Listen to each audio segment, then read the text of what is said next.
Hey hi guys, எல்லாரும் எப்படி இருக்கீங்க? இன்னைக்கு நான் உங்களுக்கு ரொம்பவே ஹார்ட் டச்சிங்கான ஒரு ஃபீல் குட் மூவியை தான் கொண்டு வந்திருக்கிறேன். காதல் அப்படிங்கிறது எப்பேற்பட்ட ஒரு புனிதமான விஷயம் அப்படின்னு நிஜமாவே அதை ஃபீல் பண்ணி பார்த்தவங்களுக்கு நல்லாவே தெரியும். இதுக்கு எந்த அளவுக்கு பவர் இருக்குது அப்படின்னு பார்த்தோம்னா, ஒரு மனுஷனால பண்ண முடியாத விஷயங்களை அந்த காதல் பண்ண வைக்கும். அதுலயும் இப்படி உண்மையான காதல் கிடைக்கிறது ரொம்ப ரொம்ப கஷ்டம். அப்படி கிடைச்சதுன்னா அவங்களை விட ஒரு அதிர்ஷ்டசாலி வேற யாருமே இல்லை. அப்படித்தான் இங்க நம்ம ஹீரோ ஒரு கொடுமையான நோயால பாதிக்கப்பட்டு இவர் கழுத்துக்கு கீழே எந்த உறுப்புமே செயல்படாம டோட்டலா பேரலைஸ் ஆயிடுறாரு.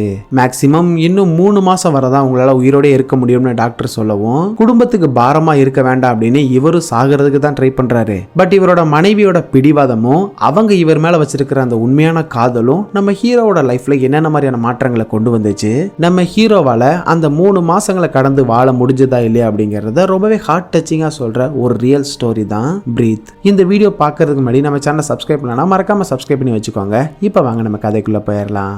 இந்த கதை நடக்கிற வருஷம் 1950. படத்தோட ஓப்பனிங் சீன்ல ஒருத்தன் கார்ல வேகமா போய்கிட்டு இருக்கிறத காட்டுறாங்கல்ல, இவன் தான் நம்ம படத்தோட ஹீரோ ராபின். ராபினுக்கு இந்த அட்வென்ச்சர், ஸ்போர்ட்ஸ் இதெல்லாம் ரொம்ப ரொம்ப பிடிக்கும். சொல்ல போனா ரொம்பவே எனர்ஜெட்டிக்கா துருன்னு சுத்திக்கிட்டு இருப்பான். ஒரு தடவை நம்ம ராபின் கிரிக்கெட் விளையாடிக்கிட்டு இருக்கும்போது அந்த இடத்துல தான் டயானா அப்படிங்கிற ஒரு அழகான பொண்ணை மீட் பண்றான். இந்த கண்டதும் காதல் அப்படின்னு சொல்லுவாங்கல்ல, அதே மாதிரி தான் டயானாவை பார்த்த அந்த ஒரு நிமிஷமே இவனுக்கு டயானாவை ரொம்பவே பிடிச்சு போயிருது.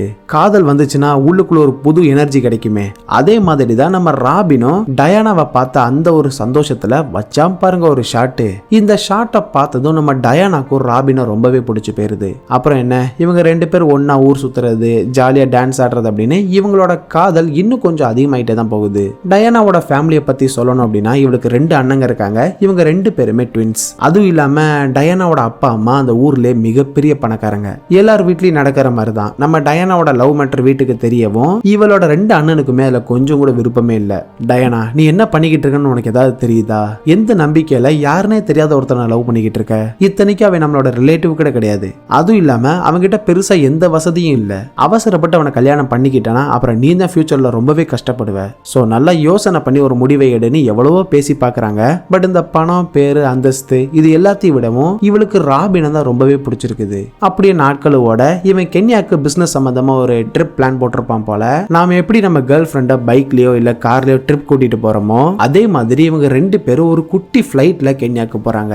ஆக்சுவலா நம்ம ராபினுக்கு இந்த மாதிரி குட்டி குட்டி பிளேன்ஸ் நல்லாவே ஓட்ட தெரியும். ராபின் இங்க வந்ததுக்கான காரணமே இந்த காஃபிலாம் மேக் பண்ணுவாங்கல்ல, அந்த மாதிரியான ஒரு பிசினஸ் தான் பண்ணிக்கிட்டு இருக்கான். அது சம்பந்தமா ஒரு பிசினஸ் டீலையும் முடிச்சுட்டு இவனுக்கு அந்த ஊர்ல நிறைய ஃப்ரெண்ட்ஸ் இருப்பாங்க போல. அவங்க கூட சேர்ந்து ட்ரெக்கிங் பண்றது, நைட்டு கேம்ப் ஃபயர் போட்டு எல்லாரும் சுத்தி உட்கார்ந்து லைஃப்ல நடந்த முக்கியமான விஷயங்களை ஷேர் பண்றதுன்னு ரொம்பவே சந்தோஷமா இருக்காங்க. மறுநாள் 2 பேரும் ஜாலியா கார்ல போய்கிட்டு இருக்கும்போது தான் டயானா பிரெக்னெண்டா இருக்கிற விஷயத்த ராபின் கிட்ட சொல்றா. இதை கேட்டதும் சந்தோஷத்துல இவனுக்கு ஒரு நிமிஷம் என்ன பண்றதுனே தெரியல. ஏன்னா ஒரு ஆணோட அதிகபட்ச சந்தோஷம் என்ன அப்படின்னு பார்த்தோம்னா ஒரு குழந்தைக்கு அப்பா ஆகிறது தான். அப்படிப்பட்ட ஒரு சந்தோஷமான விஷயத்த சொல்லவும் கடைசி வரைக்கும் டயானா கூடவே இருந்து எந்த குறையும் இல்லாம அவளை பத்திரமா பாத்துக்கணும் அப்படின்னு உடனே 2 பேரும் கல்யாணமும் பண்ணிக்கிறாங்க. அப்படியே கொஞ்ச நாள் கழிச்சு காட்டினா நம்ம ராபின் ஜாலியா அவன் ஃப்ரெண்ட்ஸ் கூட டென்னிஸ் ஆடிக்கிட்டு இருக்க நிறைய மாத கர்ப்பிணியா நம்ம டயானா உட்காந்து பாத்துக்கிட்டு இருக்கா. இங்க இவன் ஜாலியா விளையாடிக்கிட்டு இருக்கும்போது என்னைக்கும் இல்லாம இன்னைக்கு பயங்கரமா டயர்டாகவும் நிக்கிறதுக்கு கூட தெம்பு இல்லாம பொத்துன்னு கீழே விழுந்துடுறான். இவனுக்கு என்ன நடக்குதுன்னு எதுவுமே புரியல. சரி கொஞ்ச நேரம் பிரேக் விட்டுட்டு கண்டினியூ பண்ணலாம் அப்படின்னு இங்க ஃப்ரெண்ட்ஸோட ஒய்ஃப் கூட சேர்ந்து இந்த வயித்துல ஒரு ரிங்கை வச்சு சுத்திக்கிட்டு இருப்பாங்கல்ல, அதை ஜாலியா விளையாடிக்கிட்டு இருக்கும்போது மறுபடியும் பொத்துன்னு கீழே விழுந்துடுறான். என்னாச்சு நமக்கு? இதுக்கு முன்னாடி எனக்கு இந்த மாதிரி ஆனது இல்லையான்னு இவன் குழப்பத்துல பாத்துக்கிட்டு இருக்கும்போது இதை டயானாவும் பாத்துறா.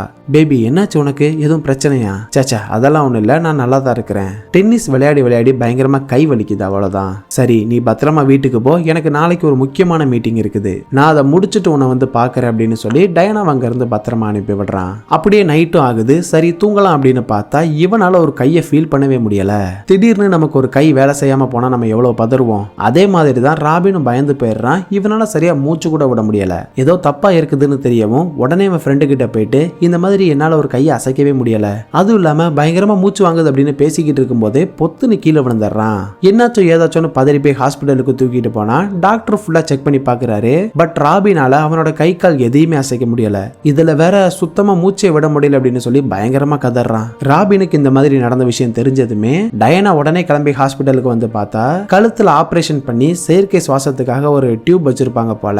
இப்படி ஒரு நிலைமையில ராபினை பார்க்கவும் இவளுக்கு ரொம்பவே கஷ்டமா போயிருது. இவன் நேரா டாக்டரை போய் பார்த்து விசாரிக்கும் போதுதான் அவர் ஒரு ஷாக்கிங்கான விஷயத்த சொல்றாரு. ராபினுக்கு போலியோ அட்டாக் ஆகியிருக்குது.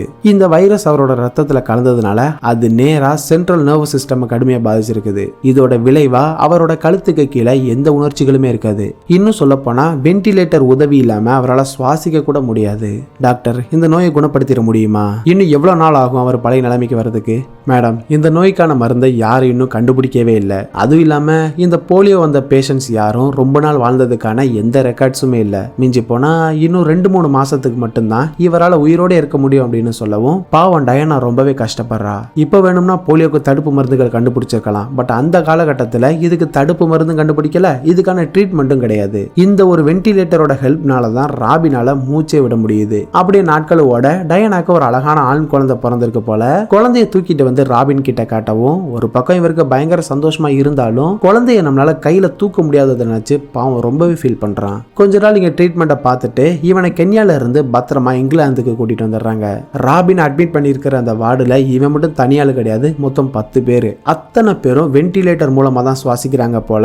அந்த சவுண்டு விடாம காதுக்குள்ள கேட்கவும் இவனுக்கு தலையை வெடிக்கிற மாதிரி இருக்குது. ஆல்ரெடி இவனுக்கு இந்த நோய் வந்ததை நினைச்சு பயங்கர டிப்ரெஷன்ல இருக்கான். இதுல வேற இப்படி ஹாஸ்பிட்டல்ல படுத்த படுக்கை கிடக்கிறத நினைச்சு இவனுக்கு கண்ணெல்லாம் கலங்குது. இப்படி எல்லாருக்குமே ஒரு பாரமா இருக்கிறதுக்கு பேசாம செத்து போயிடலாம் அப்படின்னு இவனுக்கு பல விஷயங்கள் மண்டையில ஓடிட்டு இருக்குது. அங்க ஒரு இந்தியன் டாக்டர் இருப்பாரு. அவர் நேரா டயானா கிட்ட வந்து இந்த மாதிரி அவருக்கு உங்களை பார்க்க விருப்பம் இல்லையா, உங்களை இங்க இருந்து கிளம்பி போக சொன்னாரு. அவரு பயங்கர டிப்ரெஷன்ல இருக்காருன்னு சொல்லவும் பாவம் இவளுக்கு என்ன பண்றதுன்னு தெரியாம அமைதி அங்க இருந்து போயிடுறா. அவர் எப்படி இருக்காரு என்ன ஏதுன்னு தெரிஞ்சுக்கணும்ல. சோ மறுநாளே இவளோட 2 அண்ணங்களையும் ஹாஸ்பிட்டலுக்கு அனுப்பி விடுறா. அவங்களும் எதுக்காக டயானாவை பார்க்க முடியாதுன்னு சொன்னேன், அவ உன்னை நினைச்சு ரொம்பவே ஃபீல் பண்ணிக்கிட்டு இருக்கான்னு எவ்வளவோ சொல்லி பாக்குறாங்க. பட் ராபின் வாயில இருந்து வர்றது ஒரே ஒரு வார்த்தை மட்டும்தான், நான் சாகணும், என்ன சாக விடுங்க.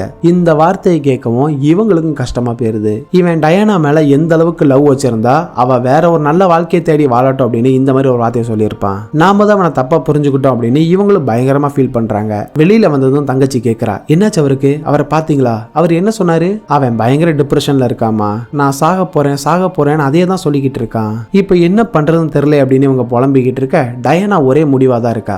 எனக்கு என்ன நடந்தாலும் சரி அவர் கூடவே இருந்து அவரை பத்திரமா பாத்துக்க போறேன் அப்படின்னு இவங்களோட பையனையும் தூக்கிக்கிட்டு ராபினை வந்து பாக்குறாங்க. ராபின், நீங்க எதுக்கு கவலைப்படாதீங்க, எல்லாமே பழையபடி மாறும். நம்ம பையனுக்கு ரொம்ப நாளா பேர் எதுவும் வைக்கல, சோ நானே அவனுக்கு ஜானத்தன் அப்படின்னு பேர் வச்சிருக்கிறேன். இந்த பேர் உங்களுக்கு பிடிச்சிருக்குதா அப்படின்னு ஜாலியா பேச்சு கொடுத்துக்கிட்டு இருக்கா.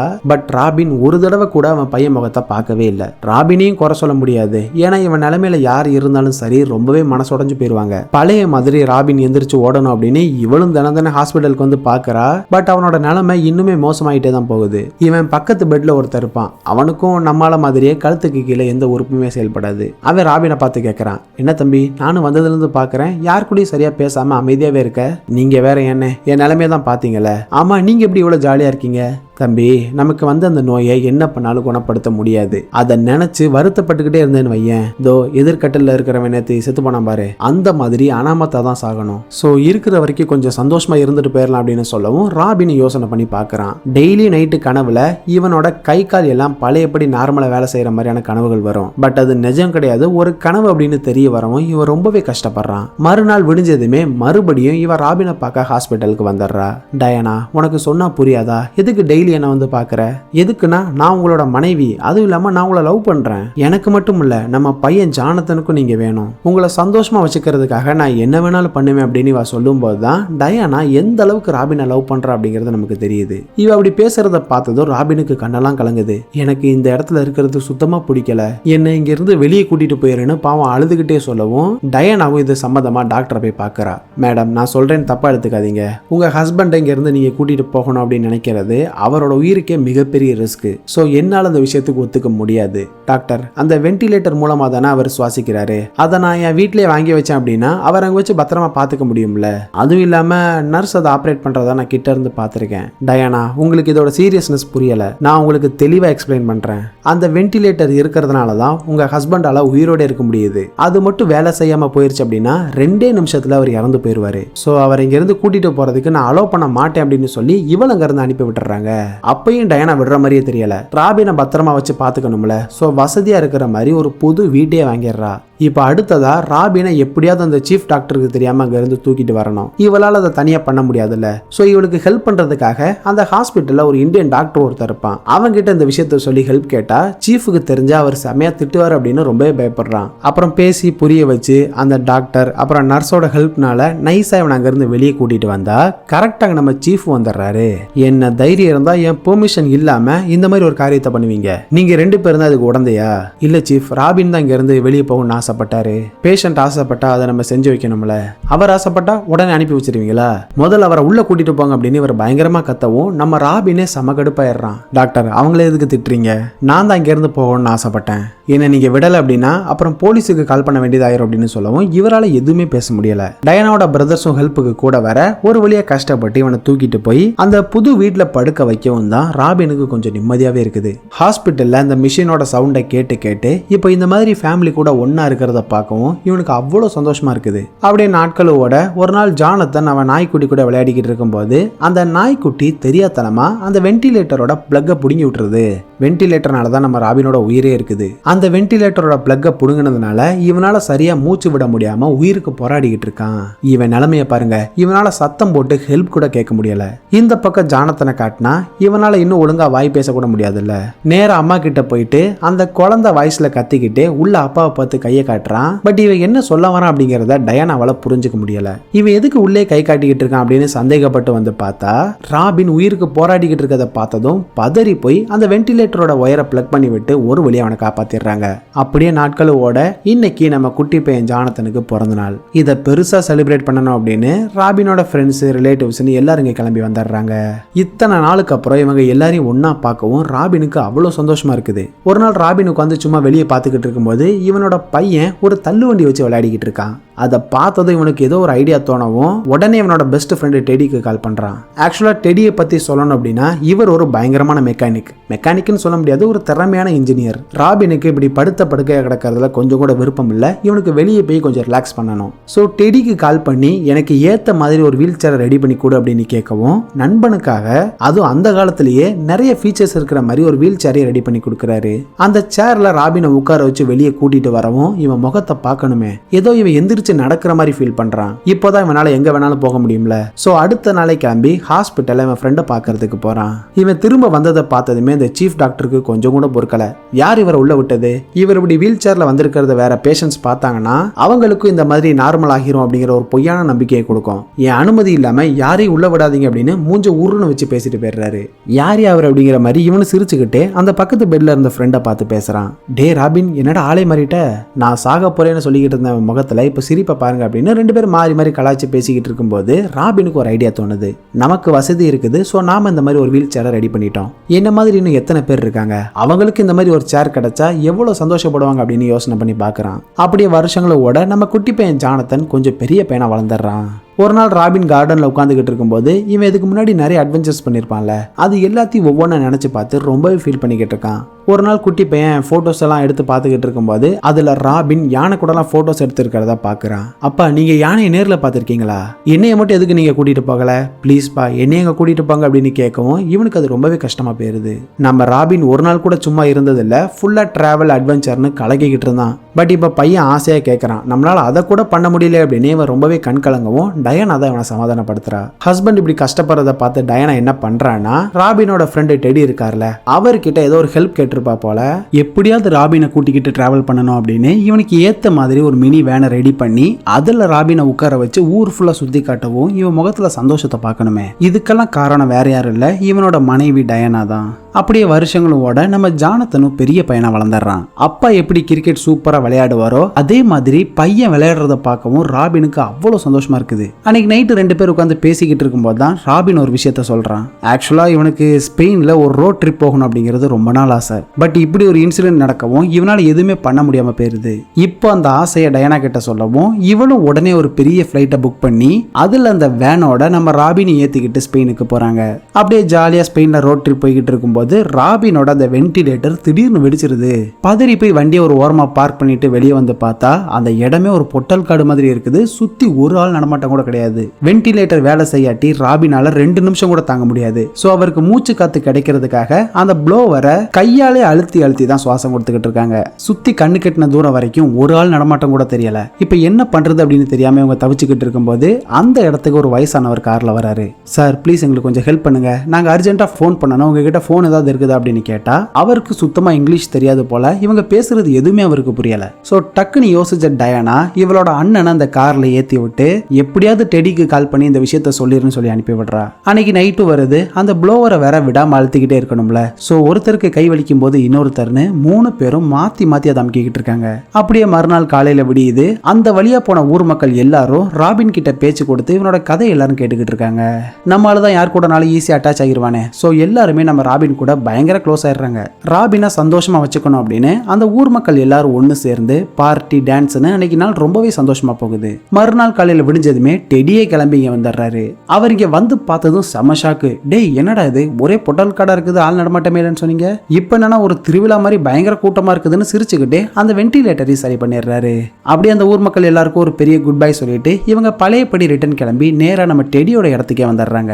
ஆக்சுவலா இவங்க மட்டும் தனியா வரல, இவங்க கூடவே ஃபர்ஸ்ட் கென்யால நம்ம ராபினுக்கு ஒரு டாக்டர் ட்ரீட்மெண்ட் பார்த்தார்ல, அவர் இங்க வந்திருக்காரு. நான் முதல்ல ராபினை பார்க்கும்போது அவரால் ஒரு 2-3 மாசம் கூட தாங்க முடியாதுன்னு நான் நினைச்சேன். பட் இவர் இன்னைக்கு இந்த அளவுக்கு வந்திருக்காருன்னா அவரோட தன்னம்பிக்கையும் அதையும் தாண்டி இவரை சுத்தி இருக்கிறவங்க சப்போர்ட்னால தான். அது மட்டும் இல்லாம இவரோட அந்த வீல் சேரை பார்க்கும்போது தான் எனக்கு சில விஷயங்கள் தோணுச்சு. ராபினை மாதிரியே இன்னும் எத்தனையோ பேர் போலியோவால பாதிக்கப்பட்டு உணர்ச்சிகளே இல்லாம இருக்காங்க. அவங்களுக்கு இந்த மாதிரி வீல் சேர் கிடைச்சா எப்படி இருக்கும்? சோ எனக்கு ஒரு 100 வீல் சேர் ரெடி பண்ணி தர முடியுமா அப்படின்னு கேட்க இதே ஐடியாவை தான் ஆல்ரெடி நம்ம ராபின் யோசனை பண்ணி வச்சிருப்பான். திடீர்னு நினைச்சதும் அத்தனை வீல் சேரை பண்ணிட முடியாது, அதுக்கு நிறைய பணம் தேவைப்படும். சோ இதுக்கு ஸ்பான்சர் யாராவது கிடைப்பாங்களான்னு ஒவ்வொருத்தட்டே கேட்டு பாக்குறாங்க. பட் யாருமே இதுக்கு முன் வரல. அப்போதான் டயானாக்கு தெரிஞ்ச ஒரு மிகப்பெரிய பணக்கார லேடி போய் பாக்குறாங்க. இவங்க கூட நம்ம ராபினும் போறான். எல்லா விஷயத்தையும் டீடைல்டா சொல்லி ஹெல்ப் கேட்க இந்த அம்மா ரொம்பவே நல்லவங்க போல உடனே அதுக்கு ஓகே சொல்லிடுறாங்க.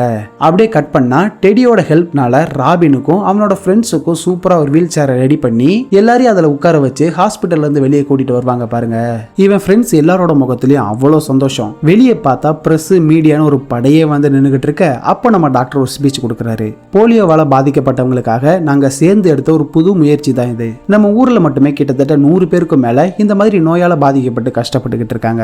நம்ம ஊர்லயே 100 பேர் இருக்காங்க அப்படின்னா அப்ப நம்ம நாட்டுல மொத்தம் எத்தனை பேர் இருப்பாங்க? அவங்க எல்லாருக்கும் இந்த வசதியை பண்ணி கொடுக்கணும் அப்படிங்கறதா எங்களோட அடுத்த கட்ட திட்டம். இதுக்கு ரொம்பவே சப்போர்ட்டா இருக்கிறது வேற யாரும் இல்ல, நம்ம ராபின் தான் அப்படின்னு சொல்லவும் இவனுக்கு அவ்வளவு சந்தோஷமா இருக்குது.